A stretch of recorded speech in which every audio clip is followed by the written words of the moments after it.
what's going on? On today, we're going to talk about how to develop your jazz vocabulary. Stay tuned.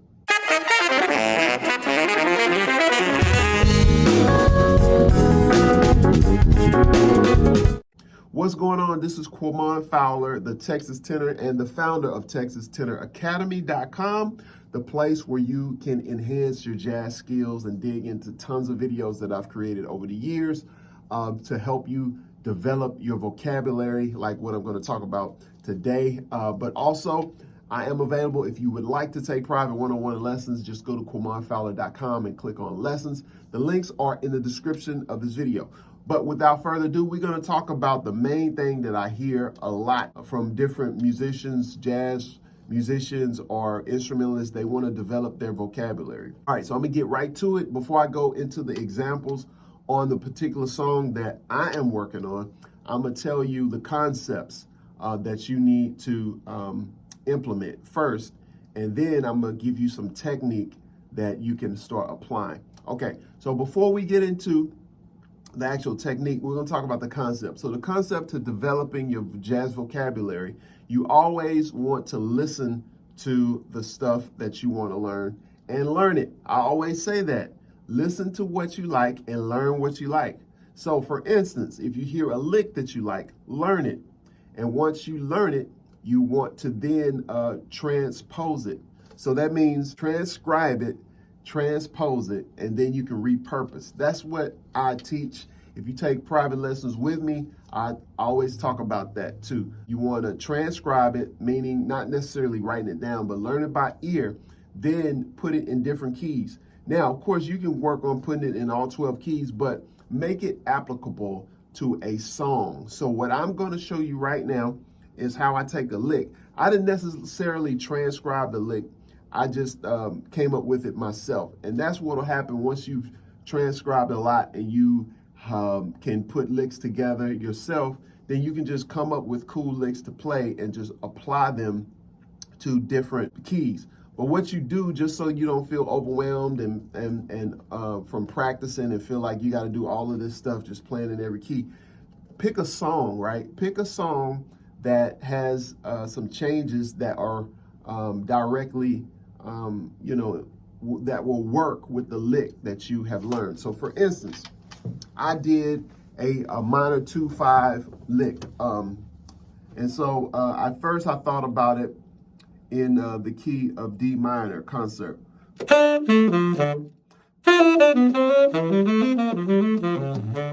that's it. That's the lick. Now it's so if you count it like this, 2, 3, 4. So those are 16 notes. All right, so the purpose of this lesson is really to show you and demonstrate a concept, right?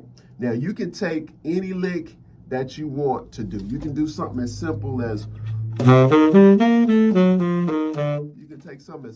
that and pick a tune that has 2-5-1s in them and make sure you can play that same lick over every 2-5-1 that's in that song. And that's what I'm gonna do on this particular song. Now, this song might be a little bit more advanced, but this is me. I gotta find a happy medium. I gotta practice on the stuff that I wanna practice on, but at the same time, I want to be able to create some value for you.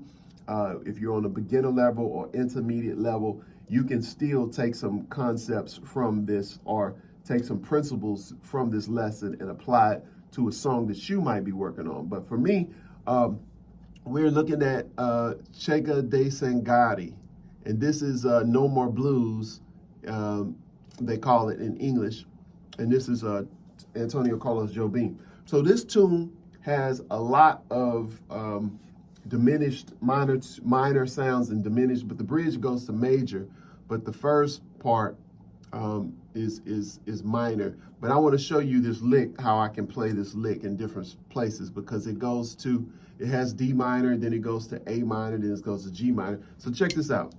I'm gonna play around with this concept.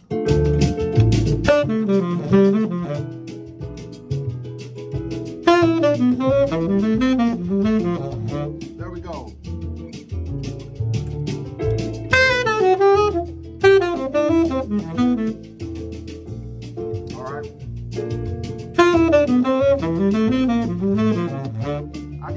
work that out again over that A.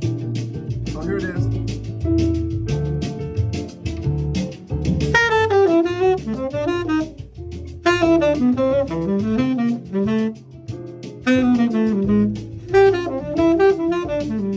All right, now it goes to major.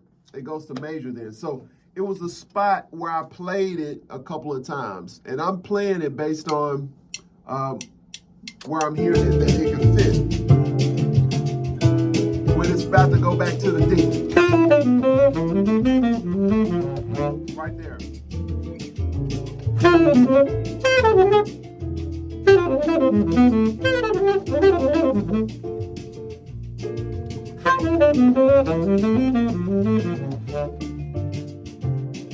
Now it's about to set up to go to G minor.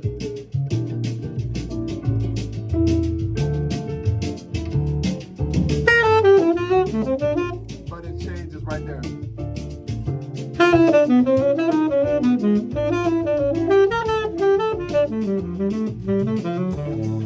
it goes to major. So that's just an example, right?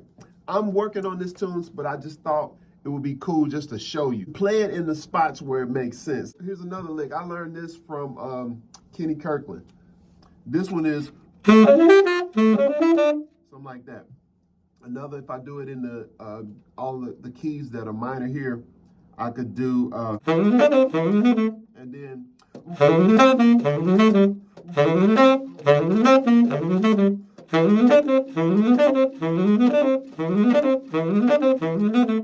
all right. All right, let's try that.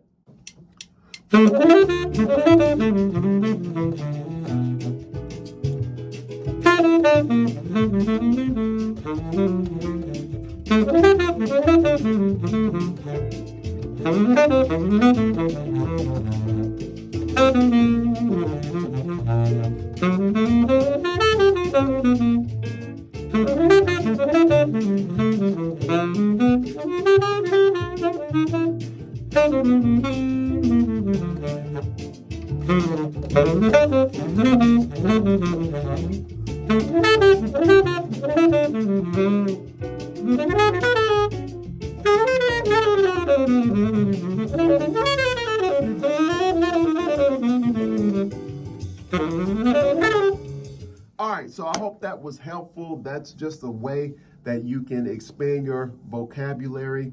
You always want to transcribe first if you do not have a vocabulary. You always want to transcribe first if you do not have a vocabulary. But if you have a vocabulary, then come up with some lines that you can play over a specific change.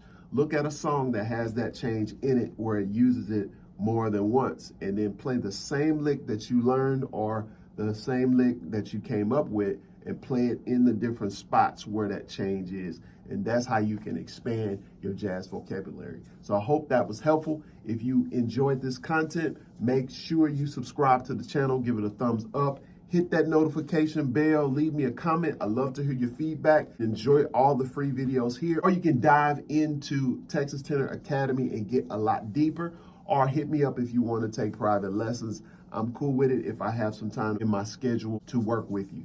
Okay, so that's it for now. We will see you on the next one. Peace. Thank you so much for watching the video. If you enjoyed it, make sure you click that thumbs up, subscribe to the channel, and click the notification bell so you can stay up to date when new videos are posted. This is Q, the Texas Tenor. Peace.